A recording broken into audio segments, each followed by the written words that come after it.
Incroyable mais vrai. Alassane Ouattara veut entrer en guerre pour sauver ses mines d'uranium et d'or au Niger. Ceci est un scoop brûlant et je vous demande d'y accorder toute l'attention qu'il mérite. Car pour avoir cette information, certaines personnes ont risqué leur vie et mis en danger leur position et leurs amitiés. Plusieurs d'entre elles risquent la prison ou risquent de disparaître tout simplement parce que ce qu'elles dénoncent met en péril des intérêts financiers puissants. Ces personnes se sont dit que leur conscience ne leur permettait pas d'être complices du génocide en préparation d'un peuple au nom des richesses que celui-ci détient dans son sous-sol. Il s'agit du peuple nigérien. Il s'agit d'Alassane Ouattara, le dictateur ivoirien. En effet, la guerre que ce dernier appelle de tous ses voeux contre le Niger et le peuple nigérien n'a rien à voir avec son appétence pour la démocratie, l'état de droit ou la légitimité électorale de Mohamed Bazoum. Il s'agit ni plus ni moins que d'une guerre cupide, hégémonique, pour la sauvegarde de ses intérêts économiques et financiers au Niger. En fait, cet octogénaire supermenteur veut entraîner la CEDEAO dans un conflit sanglant pour simplement préserver ses investissements et ceux de son épouse dans les mines d'uranium et d'or du Niger. Oui, vous avez bien entendu. Cet homme, qui se fait passer pour le parangon de la probité, n'est en réalité qu'un vulgaire chef de gang. C'est un mafieux qui, dès qu'il a mis les pieds au palais présidentiel ivoirien, a usé de sa position pour faire fructifier ses affaires et celles de son épouse, mais aussi en faisant main basse sur les ressources minières des pays voisins. Il y a quelques jours, il a tenu à son domicile une réunion, disait-il, stratégique, la troisième du genre, pour examiner l'évolution de la situation sécuritaire au Niger et le dispositif militaire à mettre en place pour sécuriser les mines dans lesquelles lui, sa femme et ses amis ont lourdement investi. À cette réunion, il y avait physiquement autour de lui son épouse, des chefs militaires, un Nigérien grand et maigre, un occidental type caucasien et d'autres Ivoiriens dont les visages ne sont pas encore bien identifiés par notre source. Chose particulière, le vieux Grégou n'a pas invité à cette réunion son frère, Tene Birahima Ouattara Dilafiol. Il a expliqué aux participants qui s'attendaient à le voir, puisqu'il avait participé aux réunions précédentes, que son petit frère est immature et n'a pas la capacité de gérer une opération aussi complexe que celle à laquelle ils sont en train de se préparer. Il préfère que ce dernier s'occupe des questions domestiques et n'ait pas trop connaissance de ce qui est en train de se jouer dans l'ombre. Une présentation de la situation et des intérêts économiques en jeu au Niger a été faite via une projection sur écran. Au cours de celle-ci, il a été décidé de préserver à tout prix la sécurité des installations de Orano Mining Niger. Orano est le nom de la société Areva qui gère depuis 1970 l'exploitation de l'uranium au Niger pour le bénéfice de la France. En effet, la France a 56 réacteurs nucléaires qui fournissent de l'électricité à ce pays. Le Niger seul fournit 19% de l'uranium nécessaire au fonctionnement de ses centrales nucléaires. Le reste est fourni par le Kazakhstan. L'uranium nigérien coûte moins cher à l'achat que celui du Kazakhstan. Le Niger fournit également environ le 1/4, soit 25% des besoins de l'Union européenne en uranium.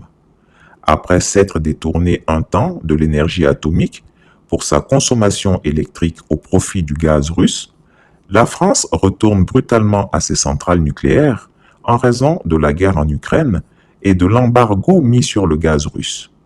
L'uranium du Niger devient donc une matière première stratégique pour la France.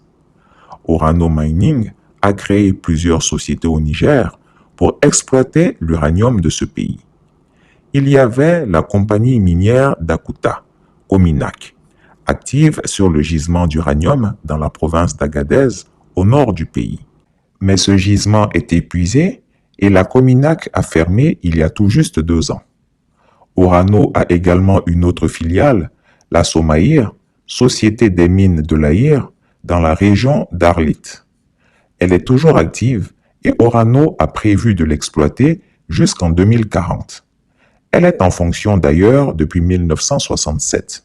Mais le Banco a été découvert à Imurarem. C'est l'un des plus grands gisements d'uranium de la planète. Pour l'exploiter, le groupe français Orano a créé sa filiale appelée Imurarem SA. Avec cette mine, la France est assurée d'avoir de l'uranium moins cher pendant au moins 35 ans encore. Dans l'actionnariat d'Orano Mining Niger, dont Imurarem SA est une filiale, le document en notre possession indique clairement qu'Alassane Ouattara, Emmanuel Macron et certains de ses amis aux initiales de JT et EC, et surtout Mohamed Bazoum, sont actionnaires et cumulent 47% des actions. Vous avez bien entendu. Ces copains et coquins sont liés par des intérêts financiers. D'ailleurs, le despote des lagunes et son épouse, Dominique Ouattara, à eux seuls, détiennent 21% d'une des mines. Il faut signaler que la découverte du gisement d'Imurarem, l'une des plus importantes réserves d'uranium du monde, est le filon du siècle sur lequel la France mise tous ses espoirs. C'est très curieux qu'aucun grand média ou les médias mainstream ne se soient intéressés aux affaires financières sales de Macron et de Ouattara. Je tiens à dire que Chris Yapi détient un document ultra confidentiel de ce qu'il avance. Ce document précieux sera mis à la disposition des autorités militaires nigériennes pour nécessité d'enquête. Le Niger et la France étaient sur le point de boucler le contrat d'exploitation de ce nouveau gisement quand les putschistes ont débarqué et ont tout fait capoter. La France a peur que la junte militaire attribue ce gigantesque marché aux Chinois qui sont déjà présents dans l'exploitation d'uranium dans le pays et montrent un appétit croissant pour les ressources du Niger. Il faut savoir que les Chinois possèdent majoritairement la société des mines d'Azélik, Somina, qui exploite une mine d'uranium dans cette région. Et le taux d'exploitation de cette mine est en progression. D'autres gisements pourraient être découverts à l'initiative des Chinois dans la région du Liptako nigérien, et cela en ferait des concurrents redoutables pour les Français. Selon les dernières découvertes géologiques, le sol nigérien regorge de minéraux précieux que sont le lithium, l'argent, le platine, le nickel, le zinc, le chrome, le manganèse, le fer, le phosphate, le cobalt et le vanadium. Toutes ces richesses intéressent les Chinois. Il faut donc les freiner absolument. La France est donc prête à tout pour éjecter la junte qu'elle considère comme une menace essentielle pour ses intérêts stratégiques, y compris à envoyer son armée sur place sous le prétexte de la réinstauration de Mohamed Bazoum dans ses fonctions. Pour cela, elle appuie la CEDEAO et lui propose son aide pour intervenir au Niger. Alassane Ouattara a été missionné pour pousser la CEDEAO à la guerre afin de préserver les intérêts français dans ce pays. Mais il n'y a pas que la défense des intérêts français qui pousse le vieux Grigou à s'exciter de cette façon et à prendre la décision de faire intervenir l'armée ivoirienne au Niger. Il y a la préservation de ses propres intérêts financiers privés. En effet, son épouse et lui sont des actionnaires importants de plusieurs entreprises nigériennes qui ont pignon sur rue. Ainsi, nous avons retrouvé les traces d'Alassane Ouattara dans le capital de la EGBTP, Entreprise Générale de Bâtiments et de Travaux Publics, et de celle de son épouse Dominique Ouattara dans le capital de la société DKO.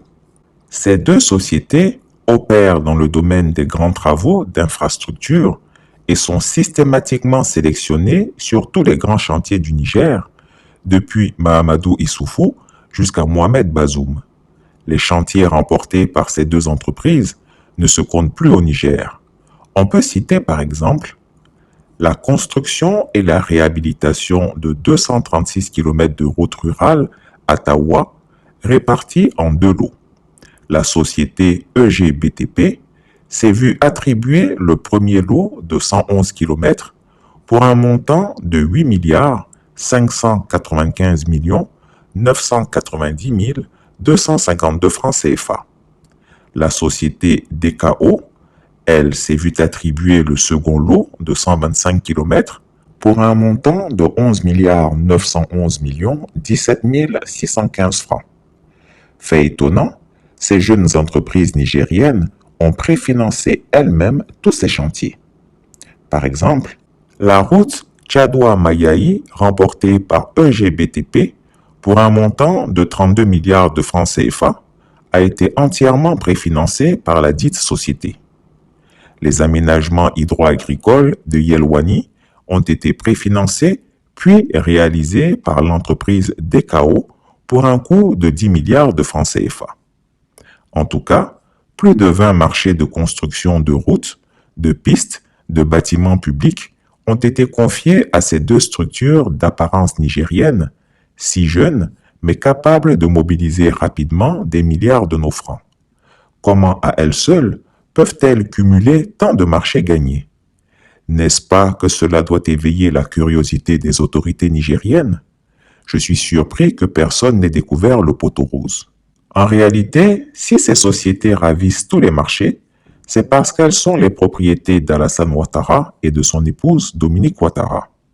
Tous ces marchés ont été attribués par Mahamadou Issoufou et son acolyte Mohamed Bazoum. Vous avez bien entendu. Chris Yapi est formel.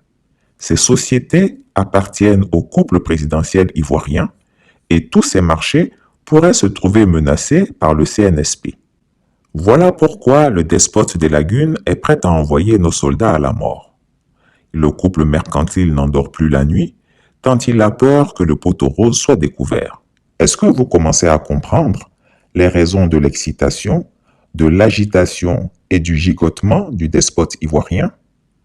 Les soldats ivoiriens qui sont allés au Nigeria par vol régulier et dont Chris Yapi avait révélé l'information sont entrés clandestinement au Niger, habillés en vigile, mais avec leurs armes de dotation.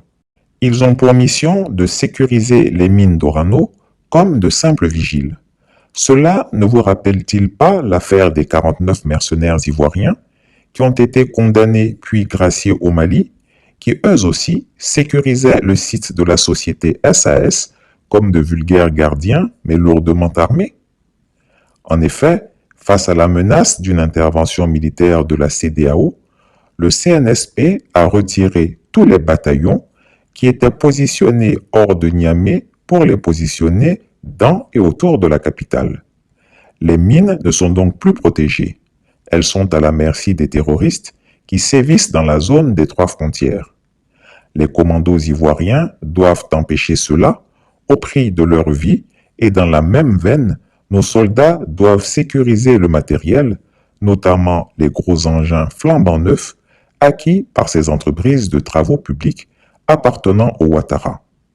Un budget de 670 millions de francs CFA a été dégagé par le tyran Ouattara pour financer ces opérations de sécurisation et pour corrompre les populations riveraines des sites miniers qui pourraient être tentées de signaler ces soldats ivoiriens aux autorités nigériennes. Même si la mission première de ces militaires est de sécuriser les sites d'uranium, ils constituent également un contingent précurseur de la future force de la CEDEAO qui envisage d'attaquer le Niger.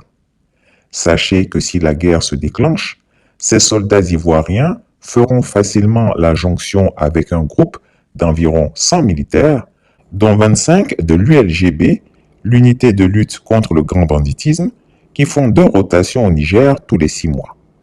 L'objectif affiché de leur déplacement semestriel dans ce pays, c'est qu'ils y vont pour des recyclages et des exercices avec les forces françaises au Niger. Pendant ces missions, ils participent aux patrouilles organisées entre l'armée nigérienne et la force française, auxquelles les légionnaires ivoiriens prennent part. Ils patrouillent du sud jusqu'au nord dans le Sahara, en faisant un zoom sur Arlit au nord-ouest du Niger, là où se trouvent les mines de la Somaïr. Après la tentative de coup de force du 31 mars 2021 pour empêcher Mohamed Bazoum d'être investi président du Niger, c'est ce dispositif qui avait été utile pour faire échouer le coup d'État.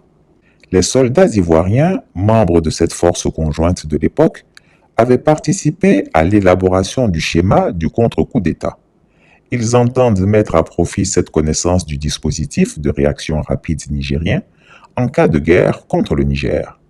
Comme il ne veut rien laisser en ce qui concerne la défense de ses intérêts et de ceux de ses maîtres français, Alassane Ouattara a fait comprendre aux participants à la réunion que s'il s'avère que la CEDEAO finisse par rejeter l'option d'une intervention armée au Niger, il faudrait être capable de susciter une révolte au sein de l'armée ou de financer une fronde sociale qui pourrait faire basculer le nouveau régime du CNSP.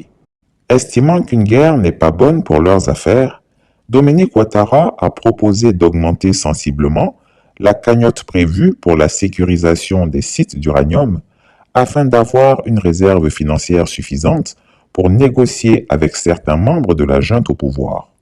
Pour elle, si on arrive à identifier des personnes clés au sein de ce dispositif et à les acheter avec beaucoup d'argent, il pourrait les rallier à leur cause.